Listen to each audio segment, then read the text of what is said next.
Hello and welcome to Marketplace Pittsburgh. Great summer getaways. I'm Darren Zaslow. Warm weather is finally upon us, and that means it's time to get outside and explore the great outdoors. Tonight we'll be showing you the best vacation destinations that are within driving distance from the Steel City. First up is Visit Wheeling. To tell us more about their outdoor activities, lodging, dining, shopping, and more, we're joined by their marketing director, Olivia Lippman. Olivia, thanks so much for being here. Thanks.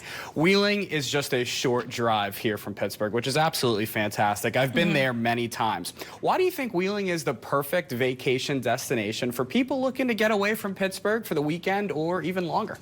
To be quite honest, I always ask people the question back, why not? You know, it's just a great time. You know, it's 50 miles away from Pittsburgh. It's a time to completely kind of unplug from the city life, but still be in an urban destination that offers so much entertainment.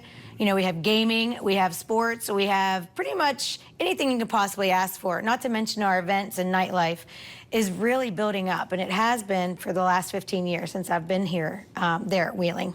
You mentioned sports, and it's a nice sports town as well. There's something for everybody out there in Wheeling. Speaking of sports, you have the Wheeling Nailers, which is the ECHL affiliate. Are Wheeling Nailers games just as fun as Pittsburgh Penguins games? You know, if you ask a lot of people, they think they're even better because it's cheaper. So you can take your whole family there, you can park, you can go out to dinner, and you can kind of avoid the big rush of getting into the arena. However, it's just as fun to see these players because they're working so hard to get up to that next level. So a lot of these players are the ones that you're going to be cheering on next year at a Pens game. Plus, our team is what led to our women's hockey team, the Thunderbirds, that won our division this year. So it's a lot of fun to, or the Lightning Birds, I should say, not Thunderbirds. And then we also have West Virginia Highlanders. It's a great American League soccer team as well. So they're all playing right there in Wheeling, in Ohio County, and it's a really easy way to come on and like root for your home team. Absolutely, yeah. Minor league hockey, absolutely fantastic. Very nice support system as well. You mentioned those athletic affiliations. Any other experiences at some of those games that you'd like to point out? I mean, they're themed constantly. They do concerts after the games. They'll bring in, you know, they've brought in Pittsburgh Steelers as you know before. So you can just only imagine. Just they're constantly trying to entertain their guests. My kids love it. I mean, that's all we do is just go so they can be entertained. It is good hockey. I mean, our team plays hard.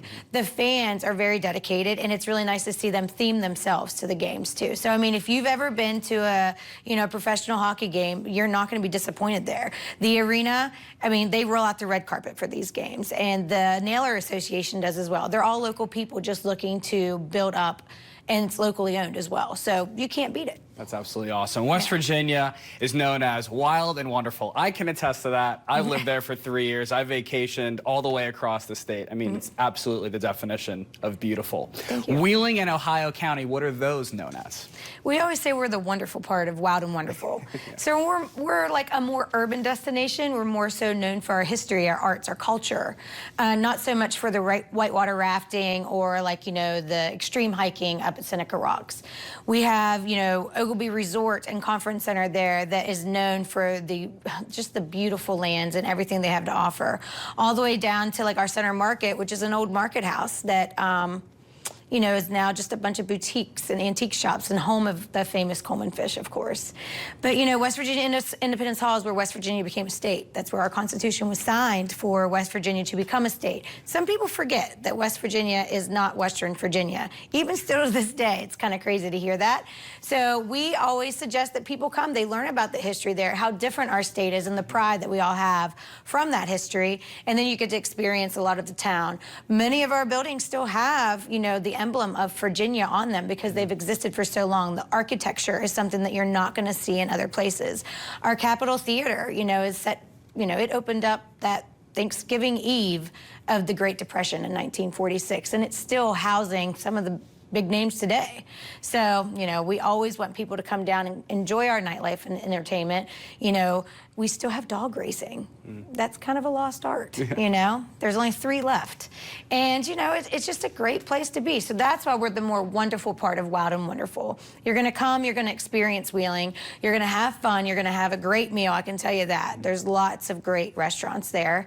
And then you're going to be able to entertain your family the whole entire time you're there. As they say, country roads, take me home. Oh, Maybe to Wheeling, West Virginia. There's plenty of those still, trust me. Although it's a very easy drive from I-70 from here in Pittsburgh, the country roads will take you back home any way, shape, or form. So we've chatted about sports. We've chatted about outdoor activities, dining, I mean, absolutely everything. Speaking of country roads, how about we talk about some country music as well, because Wheeling is a great country music spot as well. It's so much more than that now, you know. So we were known always as the second to the Grand Ole Opry back in the day. And that's because we had the big Jamboree show that happened that people listened to on the radio. So, you know, folks like Brad Paisley, Johnny Cash, like all these people made a name for themselves, a household name right there on the stage of the Capitol Theater. But now it's so much more. I mean, Broadway happens there. You know, comedians are playing there. But we still have, you know, a lot of country music. We have Whiskey Myers coming up at the arena coming up soon. So there's a lot of great things that's going on. Our downtown is under construction right now. So anybody that's coming in, please excuse the mess, but understand that this will be a wonderful, wonderful, like, revitalization of our city that's been in the process now for the last 12 years, and we can't wait for it. You mentioned some of these exciting events. What's going on in Wheeling this summer? Oh gosh, you can only imagine what isn't, right? What isn't? Our Heritage Port kicks off next week, every week, with Waterfront Wednesdays. We have our Wizarding Wands Festival coming up. We have a Brew Fest. We have the Blues Fest. We have you know, usually we do some dragon boat racing. Anything you can possibly think of is down there at our waterfront at Oglebay. They have concerts every Friday, Saturday, and Sunday that's 100% free to the public. You can't beat it. Absolutely. Olivia, it sounds wild and wonderful, so we're super excited about that. Yeah. Thank you again for taking the time to chat, to tell us all that Wheeling, West Virginia has to offer. We really appreciate it. To learn more about Visit Wheeling, go to their website at visitwheelingwv.com or call 1-800-828-3097.